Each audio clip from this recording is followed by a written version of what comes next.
Mémoire d'un Parisien sous l'occupation cégétiste. C'est jeudi. Comme chaque jour, je me suis levé tôt. Et oui, je fais partie de la France qui se lève tôt. J'arrive à la gare SNCF de Villiers-sur-Marne, hier, comme des millions de Français, de Parisiens. J'ai fait la queue devant le panneau d'affichage de la gare de Rosa Parks. Après plusieurs heures d'attente, j'ai pu accéder à mon tour à cette affiche de 21 cm de large pour 29,7 de haut, sur laquelle on trouve les milliers d'heures de passage des RER dans chaque gare. Imprimé en caractère Times New Roman taille 2. Le RER E de 6h34, au départ de la gare de Villiers-sur-Marne, est bien inscrit. Et oui, il faut dire que depuis plusieurs semaines, nous sommes en guerre. C'est l'occupation. L'armée cégétiste a profité d'une faille dans la sécurité de notre pays pour entrer dans la capitale. Sans trop d'innovation et de stratégie militaire avant-gardiste, les cégétistes ont pénétré les Parisiens comme Ulysse les Troyens. Cachés dans des estafettes blanches bariolées de rouge et de faucilles, derrière de gros barbecues géants, faisant rôtir des merguez frites, brandissant des drapeaux rouges, hurlant des slogans péremptoires dans des crachoirs électriques, ils se sont fait passer pour une manif hostile au changement d'horaire à la SNCF. Une manif, somme toute classique pour les cégétistes, que le Parisien connaît bien. Eh oui, il faut dire que le cégétiste est un révolté dans l'âme. Il manif quand ça change parce qu'il veut que ça ne change pas. Et il manif quand ça ne change pas parce qu'il veut que ça change. Le Parisien est habitué. Mais là, c'était plus fort. Les cégétistes ont profité de la manif pour investir Paris comme Ulysse III. Et c'est place de la République qu'ils ont posé leur estafette polluante, leur barbecue merguez odorante, leur drapeau criard, leur porte-voix électrisant et leur haut-parleur nasillard. Ils se sont alors découverts et présentés sous leur vrai jour. Les Nuits debout. Un mouvement apolitique, comme ils aiment à se présenter, mais quand même vachement ultra à gauche et pas très tolérant pour celles et ceux qui ne partagent pas leur envie de tout casser façon grand soir. Bref, voilà donc plusieurs semaines que nous vivons sous l'occupation cégétiste. De grève en grève, de manif en manif, de caillassage en caillassage, de bris de vitrine en bris de vitrine, etc. Nous vivons au gré des trains supprimés, des horaires au bon vouloir des cégétistes, des stations de métro fermées, des cordons de CRS et des tracts jetés sur la chaussée. La pénurie commence à se faire sentir. Les files d'attente augmentent aux caisses des supermarchés. À coup sûr, nous aurons bientôt des tickets de rationnement. Il n'y a déjà plus de Choco Pops dans mon Simply Market. C'est dire si l'apocalypse est proche. Mais revenons à notre jeudi matin. J'arrive à la gare de Villiers-sur-Marne pour prendre mon RER E de 6h34. En arrivant, je regarde le prompteur. Mon train n'apparaît pas dans la liste. Eh oui, la Ligue cégétiste Mouvance Révolutionnaire a frappé dans la nuit. Malgré le 6h34, affiché en taille de caractère 2 sur l'affiche officielle de la SNCF, les militants du jusqu'au boutisme intégral ont vraisemblablement capturé le mécano, fou à leurs yeux, qui avait accepté de conduire le train de 6h34. Le RER E de 6h34 ne sifflera pas 3 fois. Je devrais prendre le suivant. Quand? Personne ne le sait. Les affichages en gare sont devenus très erratiques depuis l'invasion. J'attends sur le quai un hypothétique train qui aurait réussi à braver la surveillance des cégétistes hystériques. Après environ 4 heures d'attente, un train se profile à l'horizon. Quelle est sa destination? Personne ne le sait. Le panneau d'affichage en gare indique Bernichoux-le-Haut.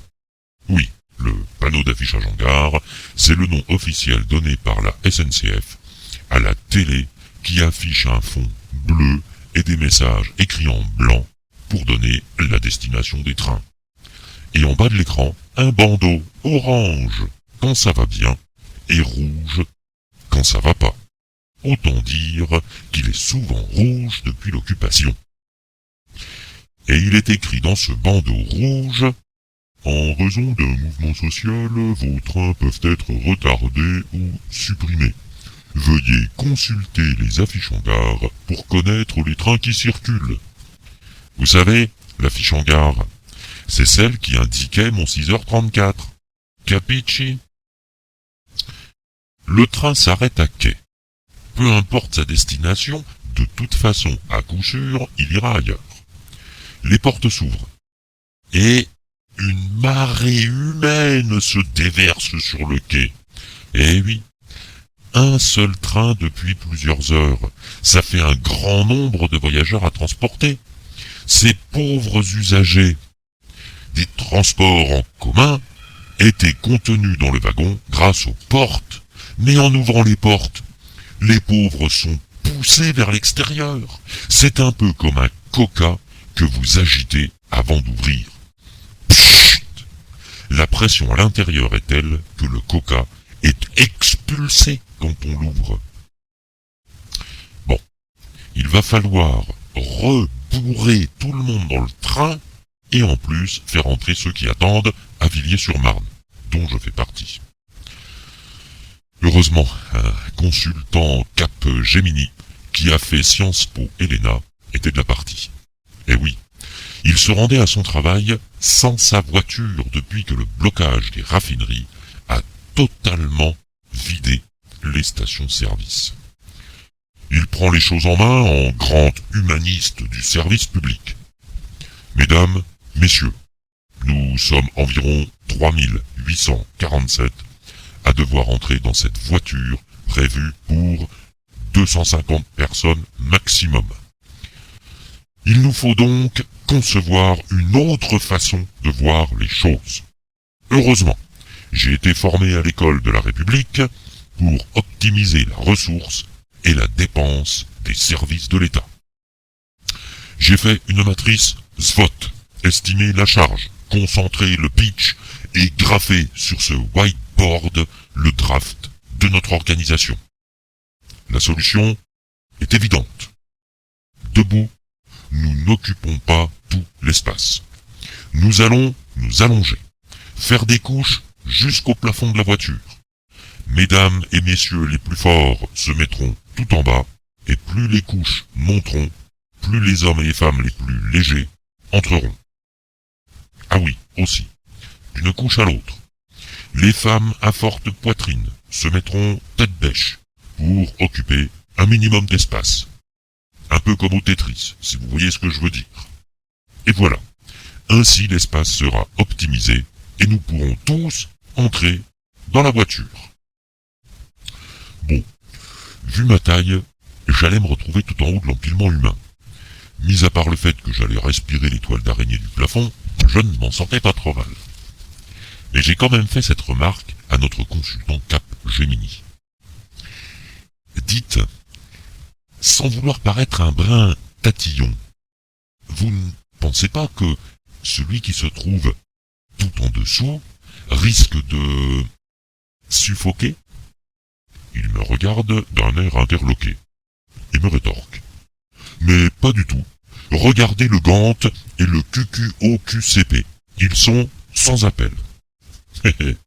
Je l'ai appris à l'ENA et approuvé dans mon stage chez Nestlé. Alors vous voyez, moi, lui, pour optimiser l'empilement des boîtes de conserve. Mais vous devez avoir raison, puisque vous avez fait l'ENA, et moi pas. Allons-y. Et voilà comment 3847 usagers du RER E sont entrés dans une seule voiture. Faut reconnaître qu'il était pas bête, notre consultant Capgemini. Car, rangé de la sorte, quand les portes se sont ouvertes à Val-de-Fontenay, personne n'a été expulsé vers l'extérieur. Bon, on a bien entendu quelques gémissements du type « Oh, je suis écrasé, je veux sortir !» Par contre, aucun voyageur de Val-de-Fontenay n'a pu entrer dans la voiture et avoir leurs yeux ahuris. Je ne suis pas certain qu'ils aient eu envie de partager notre vision de l'optimisation du service public ferroviaire. Bref, notre train qui aurait dû aller jusqu'à Haussmann-Saint-Lazare s'est finalement arrêté à Magenta. Bah oui, avec le retard qu'il avait pris à Villiers. Et tout au long de son parcours, il n'allait quand même pas aller jusqu'à sa destination. Nos révolutionnaires cégétistes ont envahi le centre de contrôle de la SNCF et ont obligé notre train à stopper sa route à Magenta. Les portes s'ouvrent. Le rendu s'échappe de la voiture comme il peut. Je saute sur le quai et marche vers les escalators. Je me retourne et regarde par-dessus mon épaule. Quelques personnes sortent de la voiture, mais toutes les autres ne bougent plus. Pendant ce temps, les haut-parleurs de la gare annoncent un arrêt total du trafic sur le RER E à cause d'un malaise voyageur. Le programme d'optimisation du remplissage des voitures par le consultant Capgemini pourrait-il avoir un lien avec cet effet collatéral ? Ça m'étonnerait beaucoup. Il a fait l'ENA tout de même. Et puis, son ROI nous le prouvera. Je devais prendre le métro ligne 5, mais depuis l'invasion, la ligne est stoppée. Trop dangereux pour les usagers du métro, depuis que les cégétistes ont envahi la place. Bref, je remonte en surface et rejoins à pied mon bureau. Il n'y a plus d'autres moyens de transport depuis que les cégétistes ont pris en otage les trams, les bus et les métros de la RATP. J'en ai pour plusieurs heures de marche, mais je n'ai pas d'autre solution. Nous sommes sous l'occupation, ne l'oublions pas. À peine sorti de la gare du Nord, je tombe sur un groupe de manifestants. Ils sont 258 000 selon leur propre décompte et 12 selon les 3 policiers présents sur place pour les contenir. Le plus grand hurle dans son porte-voix. « Salaud de gouvernement! Salaud de patron !» Je m'approche du porte-drapeau et lui demande « C'est quoi vos revendications du jour ?» Oui, depuis l'invasion, il nous faut nous renseigner sur les motifs du jour, car de ces motifs dépend l'itinéraire à prendre. Il me répond « Vous voulez le vrai ou celui pour les journalistes ?» Moi, le vrai évidemment, le coup de la loi travail, c'est bon, hein, plus personne n'y croit, c'est un secret totalement inventé. Il me répond « Hier, des CFDTistes ont réussi à reprendre le 19e arrondissement. Alors on va charger par Belleville, avec la coalition FO et même un peu de sudistes gauchistes en vilipendant la loi travail, bien sûr. Ça ne m'arrange pas. Je vais devoir passer par la place d'Italie. Ça va me rallonger. Le plus grand continue de cracher dans son porte-voix nasillard. La loi travail ne passera pas. On aura sa peau, salaud de gouvernement. J'ose un... Dites... Le gouvernement a fait un pas en avant hier, non? Vous ne pensez pas que... Il m'interrompt. Quoi? Vous êtes pro-gouvernement? Avec son regard lubrique et son teint rougeâtre, pigmenté au tanin de Léon Milo. Moi. Oh non, ce salaud de gouvernement, dis-je. C'était juste que... Enfin... Je me disais, puisque le gouv... Enfin... Ils ont retiré l'article. Il m'interrompt. C'est bon. De toute façon, nous, on s'en fout. On l'a même pas lu, la loi travail. On n'est pas d'accord, et puis c'est tout. Ok, t'as compris? Nous, on veut juste se foutre sur la gueule avec ces salauds de traîtres de CFDtistes. Allez, dégage avant que je te dénonce aux camarades. Je file. Car une dénonciation aux camarades, ça veut dire qu'ils te chopent à plusieurs, qu'ils te font monter de force dans l'estafette, et tu te retrouves ligoté avec un casque sur les oreilles qui te débite l'anthologie des discours d'Arlette Laguiller. J'ai un collègue qui s'est fait choper la semaine dernière. Il fanfaronnait en disant que personne ne pourrait lui enlever ses idées très à la droite de la droite. Mais pas jusqu'à Le Pen quand même, hein, c'est trop sale. Très libéral, bien protégé qu'il était par son adhésion au fan club de Bruno Le Maire. Eh ben le mec, aujourd'hui, il arrive au bureau en jogging, sandales ajourées Mephisto, Bob Ricard, un drapeau rouge marteau faucille dans une main et un porte-voix dans l'autre. On me spolie les crocs de boucher des patrons qui lui hurlent en boucle dans son porte-voix, le regard perdu comme s'il cherchait des araignées au plafond. Fiou, ça fout la trouille. La radicalisation des djihadistes à côté, c'est le monde des bisounours. Bon, c'est pas tout ça, mais je dois rejoindre mon bureau. Je remonte la rue Daumesnil. Je croise un groupe de manifestants cégétistes, fortement encadrés par 4 policiers de la BAC. « Salaud de gouvernement, on aura ta peau !» scande le porte-voix accompagné par un immense haut-parleur qui diffuse l'International en tectronique remixé par David Guetta. Et oui, personne ne sait à ce jour si le DJ s'est fait choper par les cégétistes dans l'estafette ou bien s'il inaugure le mouvement de collaborationnistes avec l'envahisseur. L'histoire nous le dira. Toujours est-il que son dernier titre, Beyoncé Loves Butcher Hooks, fait un carton sur Radio CC. Radio CC, c'est la seule radio qu'il nous reste depuis l'occupation. Radio Coco, c'est la radio émancipatrice du peuple qui nous libère de la dictature du capital en nous diffusant une information vraie à travers la sage parole d'un grand philosophe. Chaque jour, un des 3 grands philosophes officiels est choisi et un de ses discours est retransmis 14 fois. Puis Jean-Luc Mélenchon le commente en expliquant que l'on peut aujourd'hui aller encore plus loin. Hier, c'était le discours d'André Lajoigny. Et avant-hier, celui de Robert Rue. Alors aujourd'hui, c'est celui de Georges Marchais. Bon. J'ai toujours pas compris pourquoi El Kabbach pose ses questions et Georges Marchais répond à autre chose. Mais c'est sûrement parce que j'ai pas fait l'ENA. Bref. Arrivé à l'angle de la rue Picpus, je suis interpellé par un Parisien qui me demande « Hey camarade, tu viens ce soir à Répu pour le débat citoyen ?» Moi, non, pourquoi ? Lui, parce que c'est un thème hyper méga important pour notre avenir de peuple libre. On va voter pour ou contre la proposition méga intelligente d'un type totalement apolitique mais vachement encarté à la fédération anarchiste, tu vois.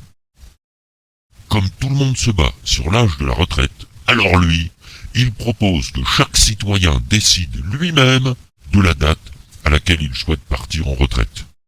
Et aussi, que chacun puisse décider du montant de la pension qu'il souhaite toucher. Moi, je vais vous laisser débattre, hein.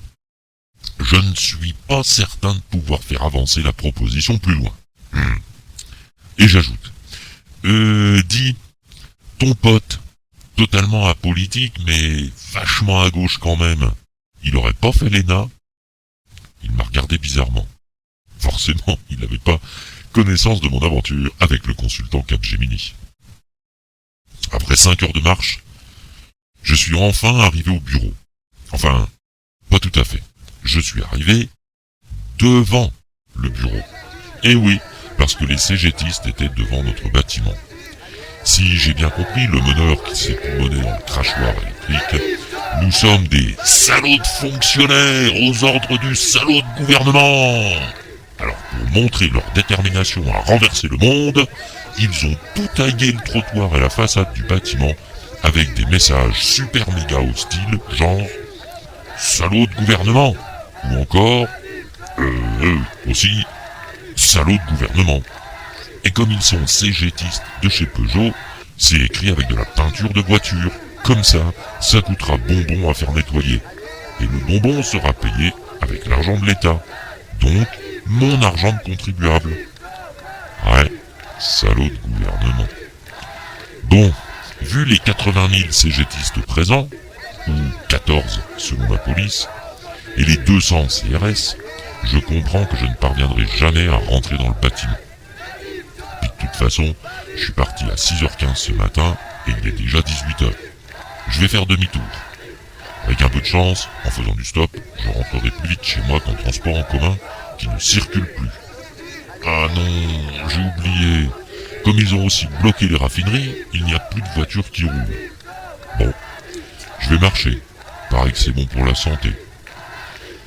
En moi, je refaisais les comptes. 258 000 à Gare du Nord, 595 000 à Doménil et 80 000 à la Porte des Lilas. Ça fait 933 000 manifestants. Et 12 au nord, 9 à Doménil et 14 au Lilas, donc 35 selon la police. 35 têtes de bois qui font chier 60 millions de Français. Comment une minorité peut-elle être aussi bruyante et bloquée dans une perspective passéiste de 1936, la majorité qui veut avancer? Ah ouais, j'oubliais. C'est pas parce qu'on bosse dans le service public qu'on est fonctionnaire. Moi, j'ai un contrat de travail de droit privé, comme le CGTiste de chez Peugeot. La raison commence au cratère, c'est l'éruption de la faim, c'est la lutte.